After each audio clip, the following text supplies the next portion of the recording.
to help you get settled in on your first night. I actually worked in that office before you. I'm finishing up my last week now, as a matter of fact, so I know it can be a bit overwhelming, but I'm here to tell you there's nothing to worry about. You'll be fine. So let's just focus on getting you through your first week, okay? Let's see. First, there's an introductory greeting from the company that I'm supposed to read. It's kind of a legal thing, you know. Welcome to Freddy Fazbear's Pizza, a magical place for kids and grown-ups alike, where fantasy and fun come to life. Fazbear Entertainment is not responsible for damage to property or person. Upon discovering that damage or death has occurred, a missing person report will be filed within 90 days or as soon as property and premises have been thoroughly cleaned and bleached and the carpets have been replaced. Blah, blah, blah. Now, that might sound bad, I know, but there's really nothing to worry about. The animatronic characters here do get a bit quirky at night, but do I blame them? No. If I were forced to sing those same stupid songs for 20 years and I never got a bath, I'd probably be a bit irritable at night too. So remember, these characters hold a special place in the hearts of children and we need to show them a little respect, right? Okay. So just be aware, the characters do tend to wander a bit. They're left in some kind of free roaming mode at night. Something about their servos locking up if they get turned off for too long.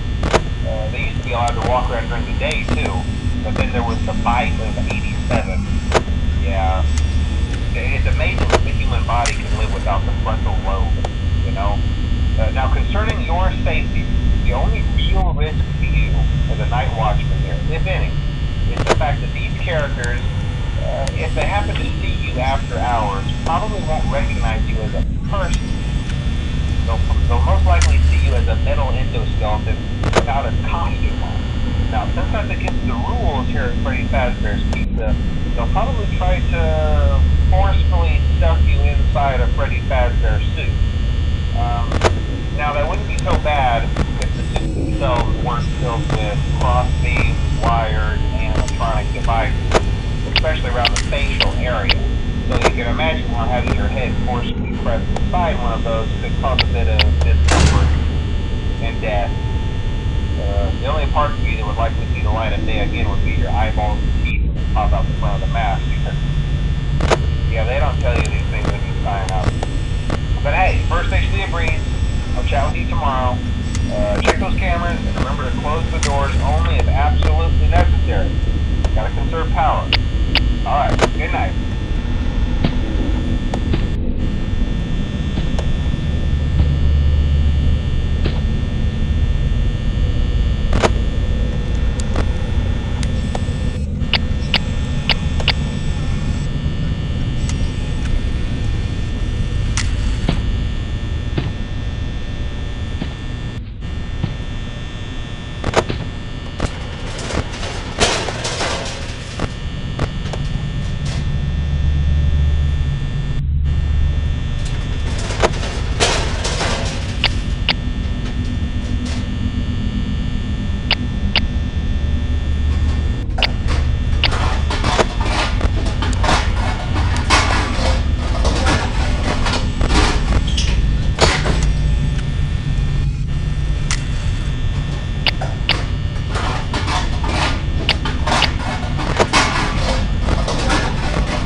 It might be a good idea to peek at those cameras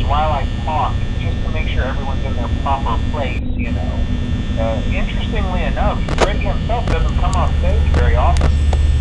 I've heard he becomes a lot more active in the dark, though, so hey, I guess that's one more reason not to run out of power, right? I also want to emphasize the importance of using your door lights. There are blind spots in your camera view, and those blind spots have to be right outside your doors. So if you can't find something or someone on your cameras, be sure to check the door lights. You might only have a few seconds to react. Not that you would be in any danger, of course. I'm not implying that. Also, check on the curtain in Pirate Cove from time to time. The character in there seems unique in that he becomes more active if the cameras remain off for long periods of time. I guess he doesn't like being watched.